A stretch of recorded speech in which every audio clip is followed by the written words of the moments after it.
Welcome to Whispers in the Corridors. Today we have a special guest with us. She's truly inspiring. She served as the first Women Secretary General of the Lok Sabha and has also held several important positions in the Madhya Pradesh government as well as at the centre. She has also signed the file which laid the foundation of new parliament. We are truly delighted to have her. Welcome Snehata Srivastav ma'am. Thank you for joining us today. So tell us something about your journey when you were working as Secretary General in Lok Sabha.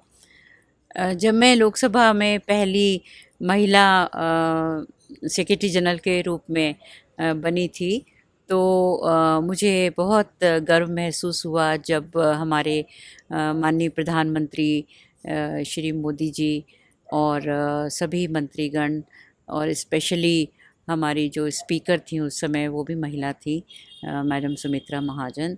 उन्होंने मेरा बहुत दिल खुल कर के तालियां बजा कर के स्वागत किया। वो मेरे लिए क्षण बहुत ही अभूतपूर्व था।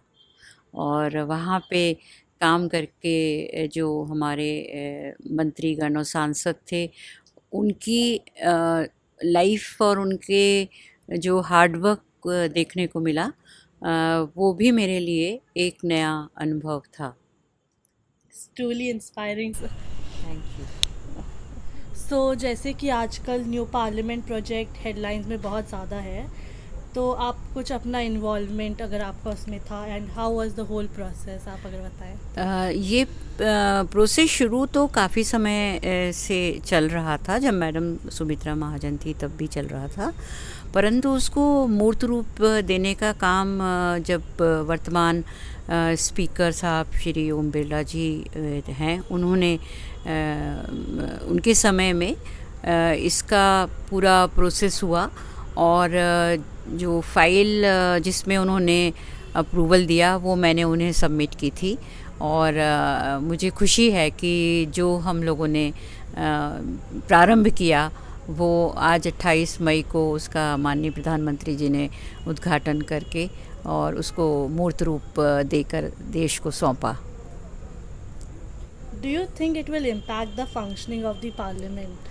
हाँ, क्योंकि यह जो नई बिल्डिंग है उसमें सभी टेक्नोलॉजी और जो आज के समय की जो मांग है कि हम एनर्जी की सेविंग करें, हम वाटर की सेविंग करें और पर्यावरण से जितनी भी ज़रूरी चीज़ें हैं उसके बारे में हम ध्यान रखें, तो इन सभी का इस नई बिल्डिंग में प्रोविज़न है।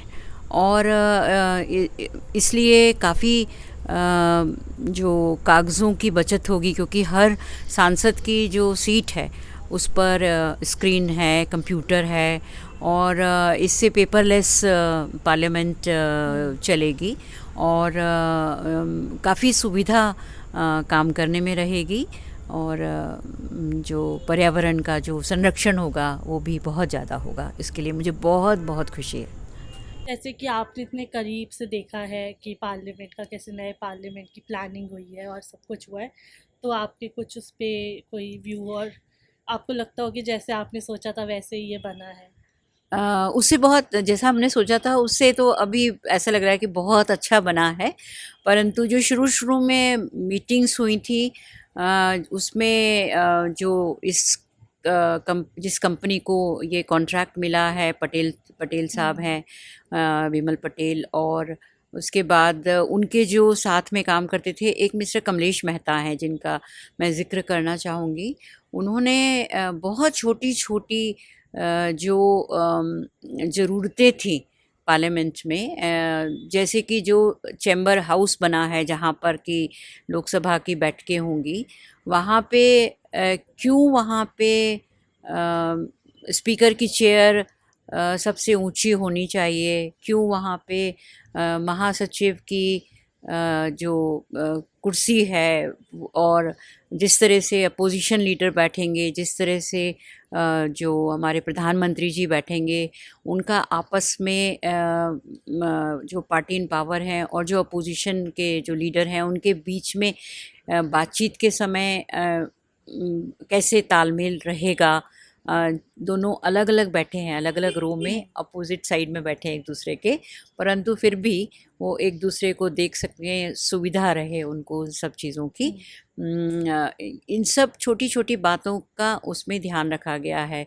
उसमें सेरेमोनियल गेट की ज़रूरत होती है, क्योंकि जब माननीय राष्ट्रपति जी वहाँ पे आएंगी, जैसा कि संविधान में उल्लेख है आर्टिकल 87 में, तो उनके आने के समय एक प्रोसेशन आता है, और वो प्रोसेशन एक निर्धारित मार्ग से ही गुज़रता है, और उसके लिए वो मार्ग होना बहुत ज़रूरी है। इस तरह की बहुत सारी जो हमारे पार्लियामेंट के रूल्स रेगुलेशन में आवश्यकताएं थी, उसके बारे में सब चर्चा हो कर के और फिर बना है कि कैसे मंत्री जो राज्यसभा में होते हैं वो लोकसभा में उनको जल्दी आना पड़ता है, तो कितना डिस्टेंस रखना चाहिए राज्यसभा लोकसभा में। ऐसी बहुत छोटी छोटी चीज़ें और बड़ी चीज़ें, उस पे बहुत डिटेल में बात बहुत हुई। ज़्यादा क्रिटिसिज्म दिया जा रहा है पार्लियामेंट को, आपको उस पे क्या आपके व्यूज़ हैं? देखिए, कोई भी बड़ा काम होता है तो कुछ ऐसे बातें होती हैं जो आलोचना का विषय जो लोग बनाते हैं, परंतु ये एक ऐसा मौका है जिसमें मुझे लगता है कि ये देश का काम है, और देश के लिए हमें ये बात नहीं भूलनी चाहिए कि हम लोग सब एक साथ रह कर के एक राष्ट्र का परिचय दें। और इसमें चूँकि हमारे प्रधानमंत्री माननीय श्री मोदी जी ने बहुत मेहनत करी, खुद जा जा के उसको देखा और तीव्रता से रिकॉर्ड टाइम में इसका निर्माण हुआ। ये उनके डेडिकेशन और उनके प्रयासों के बिना होना संभव नहीं था, और वो प्रशंसा के पात्र हैं, और इसमें अपोजिशन को भी उनके साथ शामिल होना चाहिए था। ये मेरा मत है। धन्यवाद।